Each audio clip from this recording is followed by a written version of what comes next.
Oi, eu sou Ju Ferreira e você está aqui comigo no programa Fala Caju. Nessa semana, a gente vai ter uma história muito diferente. Uma pessoa que veio do mercado de luxo para o mundo dos cosméticos e vai contar um pouquinho dessa trajetória. É o Paulo Casax, que é empresário e fundador da Sweet Hair no Brasil. Então, fica comigo que é já já.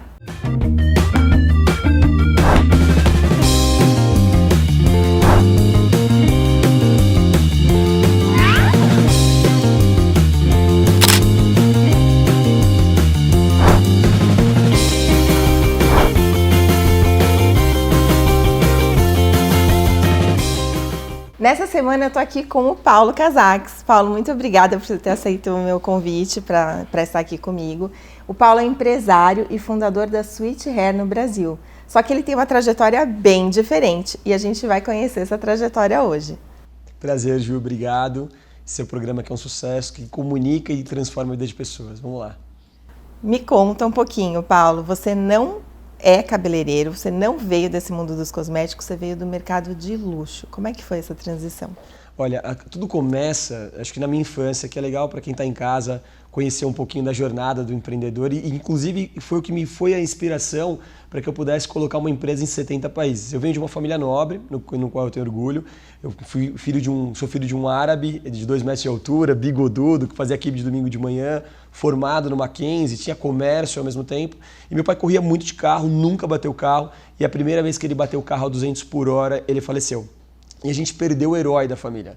E o árabe, normalmente, ele é tão protetor que ele quer fazer tudo para a família. Então, nós não estávamos preparados para viver sem ele, para comandar o legado que ele construiu. Depois de 2 anos, nós perdemos tudo que nós tínhamos. Você tinha quantos anos? Eu tinha 10 anos de idade. Aos 12 anos de idade, eu vou morar na casa dos meus avós, que me receberam com muito amor e carinho. Saí de um Dante Alighieri, que é um dos melhores colégios de São Paulo, e fui estudar no colégio estadual. Não é nenhum problema estudar no colégio estadual, mas aquilo que eu tinha aprendido na primeira série do Dante era o que está sendo passado na 5ª estadual. E não fez nenhum sentido aquilo para mim. Resolvi largar a escola, liguei para um pai de um amigo meu e falei, quero começar a trabalhar. Ele falou, justo, amanhã, 6h30 da manhã, Galeria Pagé, você vai vender som de carro. E foi uma experiência incrível, eu amei estar lá. Só que depois de um tempo a minha mãe descobriu. Me ligou e falou, olha, eu vou arrancar suas 2 pernas, cortar os seus 2 braços, eu vou botar fogo no seu corpo, eu vou te jogar no rio e depois eu converso com você. Eu entendi o recado, saí da Galeria Pagé, voltei para a escola, só que eu não parei. Eu vi que as minhas irmãs tinham se posicionado no shopping com vendas, que elas estavam ganhando dinheiro, então eu fui para o shopping Metrô Tatuapé em São Paulo e pedi um emprego e consegui arrumar um emprego de estoquista. E os meus amigos da escola, olha que interessante, né? Quando você projeta um comportamento de mercado, como as pessoas ao seu redor podem ser influenciadas de forma direta e indireta por você, independente da idade. Eu trabalhei mais ou menos com 13 anos de idade, os meus amigos da escola viram eu trabalhando e falaram para mim, pô, Paulo, me arruma um emprego também? Eu falei, olha, faz um currículo que eu pego o currículo de vocês e entrego lá no shopping. E eu acredito muito no processo que quando você dá um passo, a vida dá outro. De todos os meus amigos que pediram para eu arrumar um emprego, só um, o Márcio, me entregou o currículo. Então muitos desejam, mas poucos de verdade querem fazer acontecer. Entram em ação. E entram em ação, exato. E aí o Márcio me deu um currículo, eu arrumei para ele um emprego sem querer de vendedor. Quando eu vi que ele estava trabalhando de vendedor, eu vi que ele estava ganhando mais dinheiro que eu não fiz o questionamento, podia ser eu, o que eu fiz? Não, eu naquele momento falei, eu posso fazer isso por mim também. Então, naquele momento, eu resolvi entregar um novo currículo no shopping e arrumei um emprego de vendedor, mas no fundo da Zona Leste de São Paulo. E eu nunca tive problema de jogar com as cartas que Deus me dá nas mãos. Quando eu me dediquei bastante, quando eu fui promovido para o Shopping Metrô Tatuapé como vendedor, isso foi uma grande vitória, eu me senti muito feliz. Lembrar disso hoje para mim é muito importante. Depois de lá eu fui para uma outra empresa e eu conheci uma mulher chamada Márcia Medina, que é um exemplo de sucesso, dedicação, disciplina, doutrina. E eu virei para a Márcia e falei para a Márcia, você acha que eu vou dar certo? Você acha que eu sou bom o suficiente? Ela falou assim, a hora que você realmente encontrar a essência do que você entrega para o mundo, as coisas vão acontecer de forma natural se você se dedicar em evoluir e em aprender. Então eu percebi que como um filho de árabe, nada mais sou do que um vendedor. Então eu comecei a me especializar em estratégia em vendas. Aos 19 anos de idade, eu montei a minha primeira empresa. Uma empresa de consultoria e estratégia em vendas para outras empresas. Em muito pouco tempo a gente conseguiu arrumar um trabalho dedicado para Balduco, depois para outras empresas. Eu e um sócio, meu amigo Carlos, que a gente se juntou para poder fazer esse negócio. Quando você está em ação, o seu trabalho é visto e o Carlos foi convidado para atuar dentro do corporativo de uma empresa. E a hora que ele falou para mim, surgiu uma oportunidade para mim lá no corporativo de uma empresa, eu não fiz, você tem uma responsabilidade comigo, você tem que estar aqui comigo. Eu falei, não. Vai lá. Vai. Só que eu acho que ao ver ele indo, e quando você tem um sentimento de pureza, de tranquilidade, um sentimento positivo dentro de você, eu acreditei que eu comecei a desejar aquilo de forma inconsciente que também pudesse acontecer comigo. E aí o Dácio, dono da Crawford, dono da Siberian, viu meu trabalho e falou, larga a sua empresa, vem fazer um trabalho comigo. Aí eu fui para a Crawford, estava muito feliz realizando um trabalho dentro da Crawford. Só que eis que passa uma mulher pelo meu treinamento e fala para mim algo que muda a minha forma de enxergar os meus próximos passos. Ela falou, sabe que tinha um cara igual a você, que falava igual a você, que agia igual a você, que foi convidado para atuar num grupo internacional? Eu falei, como é que é? Isso aconteceu aqui? Ela falou, aconteceu. Eu falei, então vai acontecer de novo. Naquele momento eu começo a projetar os próximos passos, passam-se 3 meses, entra uma mulher que é uma referência no mercado de luxo, chamada Andréa Figueiredo, me massacra por 2 horas, e depois de 2 horas eu recebo uma ligação do Marcelo Pino dizendo, você acabou de participar de um teste oculto, estamos te convidando para adentrar o Grupo Richemont. Quem é o Grupo Richemont? O segundo maior grupo no mundo. Governa Baume & Mercier, Von Cherron, WC, Cartier, Panerai, Van Cleef, Montblanc. Me convidam para dar 2 passos para trás, mas que se eu fosse bom de verdade, eu teria uma oportunidade de um plano de carreira. Em 7 anos me torno diretor da Montblanc no Brasil e acabo montando um clube corporativo com mais de 800 empresários, entre eles presidente do Santander, Pfizer, Sanofi, Medley, Volkswagen, Bentley, entre vários outros grandes presidentes. E o que esses presidentes faziam nos grandes eventos que nós participávamos em conjunto? Contavam as suas histórias. E ao ver eles projetando negócios no mundo inteiro, então ali começa a surgir a vontade aspiracional de montar um business que fosse para o mundo inteiro. Entendi. Então, tudo isso aconteceu em quanto tempo? Dos 12 até os 28 anos, 29 anos de idade. E aí você estava lá nesse grupo internacional, da a Montblanc, e aí você criou a sua empresa. Aí como é que foi para criar a minha empresa? Essa história é muito legal. Calma, porque isso vai acontecer no próximo bloco. Eu quero saber tudo dessa criação dessa empresa. Pode ser no próximo bloco? Embora. Então tá bom. Fica aqui, que vai ser no próximo bloco. Ele vai contar da empresa que ele tá hoje.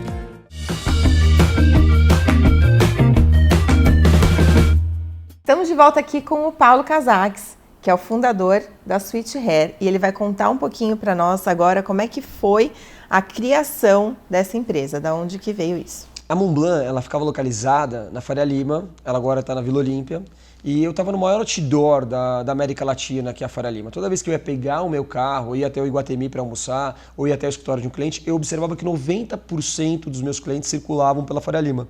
E toda vez que eu atravessava o farol, tinham 100 homens de terno e gravata atravessando comigo e a chance de eu ser visto era quase zero. Então, ali já desejando montar a minha própria empresa, eu precisava achar algum caminho para que eu pudesse iniciar essa empresa, mas eu não sabia ainda qual o mercado, qual o segmento, por onde eu começaria, com quem eu começaria.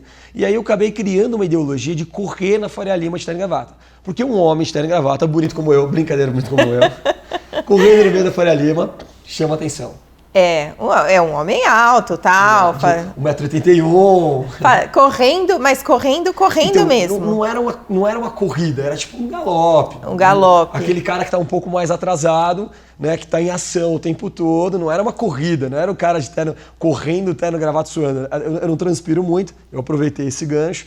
Era um galope, é um andar mais acelerado. Era um jeito de se diferenciar mesmo, era uma estratégia. Eu de fato já fazia isso de forma natural, porque eu acabo falando demais, eu acabo me envolvendo demais nas minhas reuniões, então eu acabo assumindo milhares de compromissos ao mesmo tempo, então eu tenho que tentar cumprir todos eles. Então nisso eu já tinha um ritmo acelerado e aí vendo o filme do Will Smith, A Procura da Felicidade, eu aproveitei o gancho e utilizei isso como uma ferramenta de visibilidade. Agora, se os meus clientes, que eram as minhas inspirações, e que se me viram correndo no meio da Faria Lima, não me falaram. Mas aquele meu amigo, que hoje eu dei 19 anos de idade, o Carlos, que a gente montou a empresa junto, ele me viu correndo na Faria Lima, me ligou e falou: Paulo, eu acabei de te ver correndo no meio da Faria Lima. E eu quero devolver o favor que você me fez há 10 anos atrás. Legal. Ele falou: eu tenho uma empresa de consultoria, uma empresa de cosmético para fazer e eu queria que você fizesse. A minha especialidade é estratégia em vendas. Então, naquele momento, quando eu olhei esse mercado, eu falei para minha esposa: onde é que a gente estava que a gente não estava no mercado de cosmético. Eu me apaixonei pelo que eu vi. Eu vi um elo da mulher com o cuidado com a sua beleza, eu vi o processo único de cada tratamento e eu me apaixonei. Eu entendi que o mercado ele era meio que repetitivo nos últimos 50 anos. Então eu entendi que se eu criasse algo diferente, eu correria 2 riscos. O primeiro, de ser incompreendido. Quando você criar algo diferente, você pode ser incompreendido no mercado e é um risco que vale a pena. Porque o segundo é de você beber água limpa. Quem chega primeiro bebe água limpa. E ali nasce, dia 25 de abril de 2011, a Sweet. Sweet é a 3ª palavra mais dita no mundo, por causa de uma relação entre mães e filhos. A mãe no mercado internacional fala, oh sweetie, oh honey, go to school sweetie. Nós entendemos que a beleza da mulher é doce. Nós entendemos que o processo de transformação da beleza da mulher tem que ser doce. E a gente nasceu com a filosofia de sermos uma marca global. Então o objetivo já era no dia 1 de ser uma marca global. Eu quero dar uma dica para vocês que estão em casa, que pensar pequeno e pensar grande dá o mesmo trabalho. É lógico que não foi uma trajetória fácil, foi uma trajetória super árdua, mas hoje, depois de 9 anos, a Sweet está em 70 países, em quase todos os continentes do mundo. Entendi. E aí, volta só um pouquinho. Você está lá fazendo uma consultoria em vendas para uma empresa de cosméticos e você viu o mercado de cosméticos e viu que realmente existe no Brasil aí toda uma preocupação feminina, hoje masculina também, mas as mulheres aqui no Brasil são bastante preocupadas realmente com o seu cabelo, com a sua aparência. A gente tem mesmo essa coisa de autoestima, né? De autoestima e autocuidado, mas você não era especializado nisso. Então você viu esse mercado e falou assim, vou investir em criar um negócio diferente, em aprender sobre esse mercado e criar uma empresa dentro desse mercado. Foi isso, né? Exato. Tá. E aí tem até uma teoria científica que colabora com esse tipo de comportamento. Essa teoria ela diz que 70% da inovação não está no seu mercado. Como eu vim de um mercado totalmente precioso, que é um mercado de luxo, um mercado que ele é extremamente delicado, ele é muito romântico, a história do mercado de luxo ela é muito romântica. Então eu conseguia enxergar a conexão que eu poderia trazer de valor, inclusive agregado, ao processo de transformação do cuidado da beleza da mulher. Então naquele momento, os meus conhecimentos diferenciados me favoreciam em alguns pontos e é lógico, o processo daquilo que eu não dominava seria uma árdua lição que eu deveria aprender. E foi uma árdua lição. Porque até uma referência para quem está nos assistindo, eu como diretor da Montblanc no Brasil, com um clube corporativo de mais de 800 empresários, eu me sentia o herói, eu me sentia o cara das galáxias. Quando eu resolvi, o cara. Quando eu resolvi montar a nossa empresa, ali eu descobri uma realidade que eu não conhecia. Eu descobri o que era cuidar de contabilidade, de financeiro, de contratação, uma compra de matéria-prima. Aí você vai no advogado e fala, como é que você não tem um contrato com o advogado? Você tem que ter um contrato com o advogado. Então tá bom, você vai lá e fecha um contrato com o advogado. Aí você vai na agência de publicidade, como é que você não tem um contrato com a agência de publicidade? Então você vai lá e fecha um contrato com a agência de publicidade. Mas é um aprendizado a cada dia, né, ser empreendedor no Brasil. Ele é infinito. Mas na ponta final, hoje eu sou um homem muito mais sensato e muito mais aberto para aprender muito mais, mas sem dúvida nenhuma 100 vezes melhor do que aquele cara das galáxias. Em todos os sentidos, a minha habilidade, o meu conhecimento, ele ampliou muito. Então, na ponta final, ser empreendedor é o futuro, é o caminho. No mercado, nós não temos pessoas que fracassam, nós temos pessoas que desistem. Porque o sucesso não resiste ao trabalho, não resiste àqueles que realmente têm um objetivo a ser alcançado, um motivo, um propósito, a vontade de criar um legado mesmo. E que persistem, né? E que persiste, porque não pode ser só dinheiro. Se você amar aquilo que você faz e tiver a capacidade de se lapidar, aprender, ser sensato com o mundo, de não querer ter razão, essa é uma das frases que é dentro do nosso negócio. Nós não temos a necessidade de ter razão, nós temos a necessidade de ter sucesso. Então nós temos uma equipe hoje de mais ou menos 80 funcionários, que quando um estagiário levanta a mão, todo mundo para, os escritórios todos que nós temos são abertos, são interativos, a gente estimula um brainstorm todo dia em torno de 30 minutos por dia para falar não só sobre o nosso negócio, inclusive pelo contrário, de outros negócios para a gente enxergar valores fora da caixa dentro do nosso negócio e quando o estagiário dá uma boa ideia e se é uma boa ideia, todo mundo entende que é uma boa ideia, o que nós fazemos é testar as boas ideias. Que legal isso!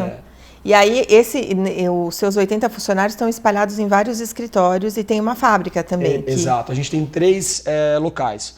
Um é um escritório internacional, Tá. um é um escritório de desenvolvimento de pessoas, time comercial, evento, e o outro é a fábrica que contém lá o time financeiro, administrativo, área química e tudo mais. Tá. Uma coisa que eu fiquei sabendo, né, numa live que eu vi sua, e que me chamou muita atenção é essa questão da cultura da sua empresa. É uma empresa que tem 80 funcionários e tem pessoas com o nome da empresa tatuado. É isso mesmo? É isso mesmo. E não só as pessoas de dentro da empresa. Hoje no Brasil são mais de 100 pessoas que tatuaram Switch no corpo. Por quê? Por que elas tatuaram a marca no corpo? Porque elas entenderam que elas passaram por um processo de transformação de vida.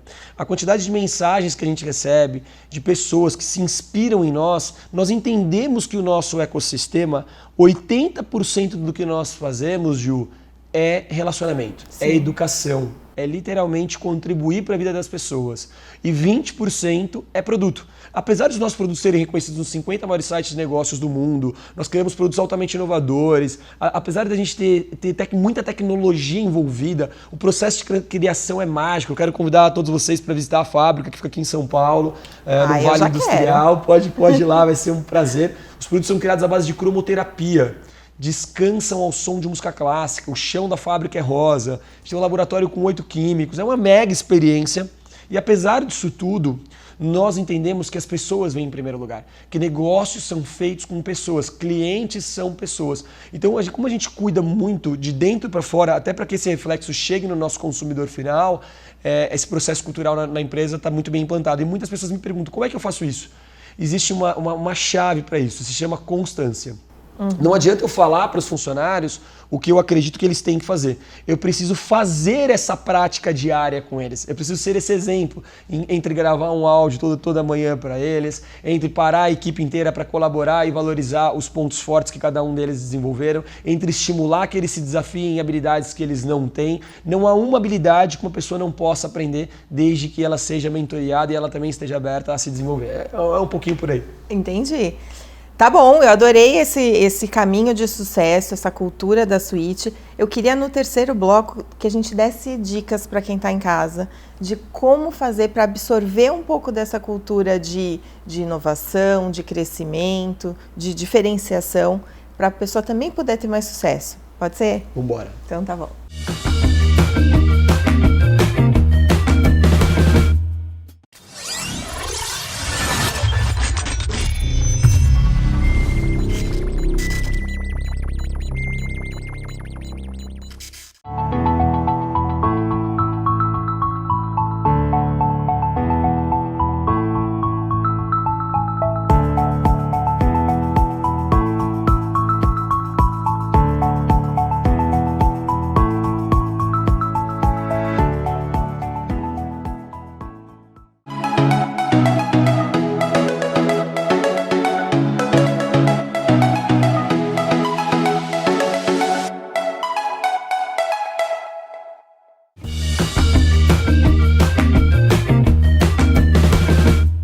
Estamos de volta hoje aqui com o Paulo Casaques, esse cara incrível que saiu lá da Galeria Pagé, no centro de São Paulo, para ter uma empresa muito bem sucedida que exporta para 70 países. E agora, Paulo, eu queria que a gente desse dicas para quem está em casa, para absorver toda essa cultura de inovação, de diferenciação e poder ter mais sucesso na sua vida também. Perfeito. Ju, o primeiro passo é as pessoas reconhecerem o que elas desejam transformar dentro de si.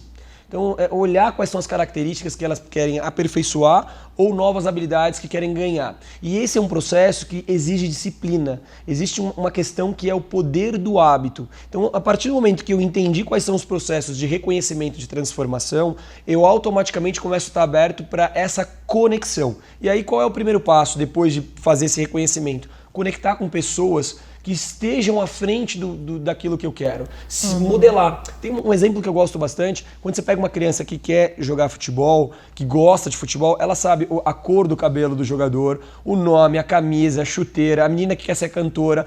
Ela consegue exatamente modelar. O processo de modelagem é alguém que já fez o caminho, que tem sucesso, no qual nós nos devemos inspirar. Então esse é um primeiro processo. O segundo processo é literalmente absorver ideias, conhecimento, que também é um exercício diário. Pesquisar outros tipos de mercado, pesquisar outras coisas que estão acontecendo no mundo para que você possa se inspirar. Inovação não é somente tecnologia, inovação é tudo que é feito de forma diferente. Sim. E o tempo todo a gente tem milhares de cases de inovação e que muitas vezes nós queremos inovar sem olhar para esse eixo de inovação. Então, conteúdo, a internet entrega aí aos montes aqui, como o seu programa também. Então, esse é um processo muito importante. Então, a gente está falando de um processo de transformação interna, depois nós estamos falando de um processo de conectar com pessoas que nós queremos parecer, ser e trazer a semelhança, o conhecimento delas, e depois buscar conhecimentos em fontes diferentes. Tá. Estar aberto a esse processo de buscar. Quando a gente faz esse ecossistema, aí ele vai convergindo para um novo eu melhorado,